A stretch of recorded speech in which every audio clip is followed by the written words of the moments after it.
नमस्कार. नवोदय इन्फो या नवोदय विशेष चॅनलमध्ये आपलं सर्वांचं स्वागत आहे. आत्ताच्या घडीची नुकतीच अपडेटेड ब्रेकिंग न्यूज आहे.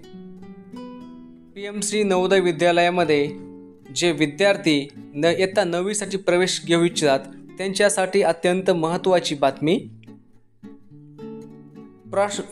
Notification for lateral entry selection test in class 9 2026-27 या वर्षासाठी ऑनलाईन रजिस्ट्रेशन सुरू झालेलं आहे. ऑनलाईन रजिस्ट्रेशनची अंतिम दिनांक 23 सप्टेंबर 2025 असून सदरील परीक्षा ही 7 फेब्रुवारी 2026 रोजी होणार आहे. सदरील परीक्षेविषयी डिटेल माहिती मिळवण्यासाठी www.navodaya.gov.in या ठिकाणी तुम्ही संपर्क करू शकता, माहिती पाहू शकता. सदरील माहितीसाठी आपण नवोदय विद्यालयाच्या वेबसाईटवर जाऊन सविस्तर माहिती प्रॉस्पेक्ट्स डाउनलोड करू शकता. ही होती अत्यंत महत्त्वाची बातमी.